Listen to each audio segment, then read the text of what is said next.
When I was 14 years old, I received my first cell phone. It was one of the earlier models of phone, small, basic, and a burner. When I was in high school, all the cell phones were able to do were make or receive calls and texts. There weren't cameras or apps or even caller ID built into the phones. All of the older technology now seems so simple and innocent in comparison to today's models. I used my phone pretty frequently, texting friends or calling home, and I had become familiar with all the incoming numbers that were displayed on my phone screen.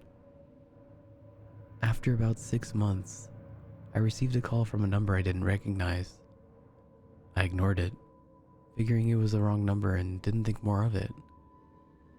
The next day, the same unknown number called me again.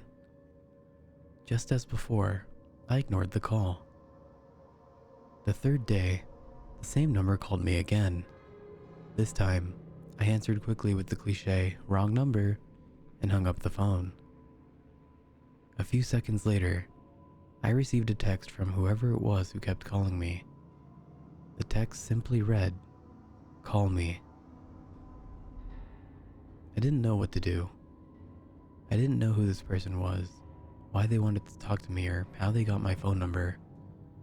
For months, I continued to ignore the incoming texts that appeared daily. Each text from the same number with the same message, "Call me." Unable to stand the bizarre messages, I decided to trace the number and finally identified the person who was harassing me. After a few minutes on the internet, I was able to trace the number to an exact location in the town. I arrived at the location only to discover that the number was for a public payphone.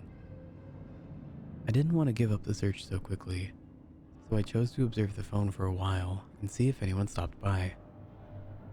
I wasted my day watching that phone and seeing absolutely no one even approach the phone. I turned to leave when I received another text. The same text I had had for so many weeks. "Call me." It was then I realized that texts cannot be sent from payphones, only other cell phones. I turned around and saw a strange man with a red hoodie pulled up so I couldn't see his face. He was holding a cell phone in his hand and waved at me with the other hand. I was petrified as my mind began racing with questions. Who was this man? Where did he come from? Why was he calling me? How long had he been standing there? Was he there the whole time? Had he been watching me? Too scared to confront the man, I turned and ran as fast as I could home. I told my older brother about what had happened, and he wanted me to take him to the phone. We got in his car and I pointed out the phone on the corner. We got out of the car together. He had a baseball bat in his hands in case anyone tried to mess with us. Checking the payphone, we found that the phone had been tampered with and concluded that the man in red had manipulated the wires, so it looked as though I was receiving calls from the payphone instead of his actual phone. Scratched in the side of the payphone were the words, "Call me." Needless to say, I got rid of my phone and bought a new phone, and with the new number. Life returned to normal for a while after that, but 2 months later, I received another strange text.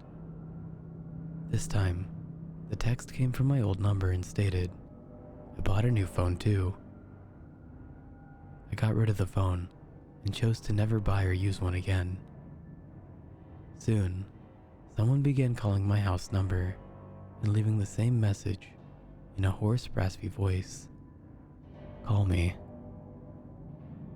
I now live without any phone in my life whatsoever. I never called the man, but that has never stopped him from calling me or my family.